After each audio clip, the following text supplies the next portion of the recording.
I-24 News Morning Edition on this December 15th, a Tuesday. It's such a great part because it's the last bit of the show, and I've got two gorgeous people with me. I've got Pretty Woman, Tal Shalev.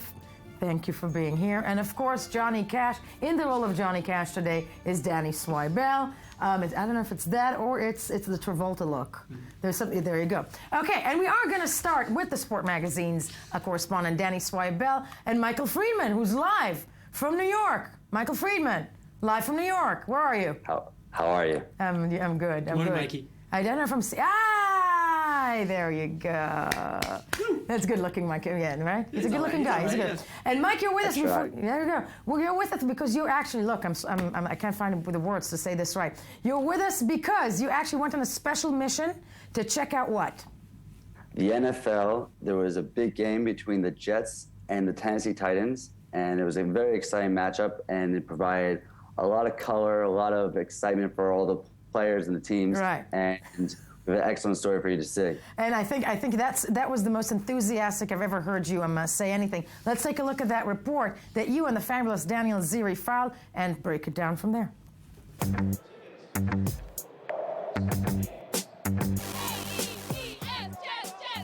It's week 15 of the NFL, and the Tennessee Titans arrived at MetLife Stadium to try and beat the New York Jets in their house. But passionate Jets fans showed up in support of their beloved team. Before the game, it's tailgate time for friends and family. With barbecues and drinks outside the stadium, they're ready to go. All right, Jets are going to win today. That's no doubt. Jets are going to win today. And then we're going to run the table, boys. Yeah. Let's go, Jets. J-E-T-S, Jets, Jets, Jets. The American football enthusiasts tossed around the football with each other and played other games, enjoying the mild weather in December. With all the fans chanting for their team, one supporter led the pack. The away fans were outnumbered inside the stadium with gangrene supporters protecting their turf. With so much on the line for the New York Jets, the team appeared hungry and focused heading into the game. Even while the players already took the field to stretch, one of the big questions leading up to the match remained. Was Darrelle Revis, the Jets' top cornerback, healthy enough after missing the last two games due to a concussion? After being cleared to play, Revis would be an important asset for the Jets.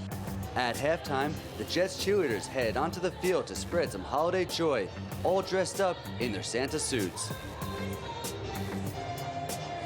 Jets going all the way, baby! That's right, Jets going all the way, baby! Let's go, yes, Jets! The New York Jets have now won 30-8, and this was a very important matchup where the team is now trying to make it to the playoffs. This is the time you really want to click, and this is the time you should click. It's a long season. It's a long season. You're going to have ups and downs along the way, but this is when you want to start playing your best ball going into hopefully the postseason. Wide receiver Brandon Marshall had one touchdown and recorded his 8th 100-plus yard game, but believes his team's current success stems from Coach Todd Bowles. Oh, man, he's a special coach. He's a guy that you want to run through a brick wall for. That's honestly the main reason why I'm here compared to all the other teams that I could have went to. It was Coach Bowles. You know, I didn't want to come to a team that had a first-year coach. But when my man got the job, I said, that's the guy I want to play for because I know how he's going to push everyone in the building and also, you know, put us in position to win. The New York Jets' next game is at the Dallas Cowboys, and every time Gangrene steps onto the field will be important to keep their playoff hopes alive. Michael Friedman with us on Skype. First of all, both Danny Swibel, Tal Shalev, and myself hate you. But that was fabulous. You're like on the grass thing where they run with the ball, and you're in the dressing room, and wow. But before we continue. And it's my team. I'm a diehard Do the Jets cheer, fan, do the so cheer, it's do the even Jets better. cheer. I want to hear the cheer. What's the cheer? The Jets cheer. We go J-E-T-S, Jets, Jets, Jets. Okay. So, I won't go because I don't like this team. Okay, but, but let's talk semantics before and you start, Michael. Do they stand a chance this season?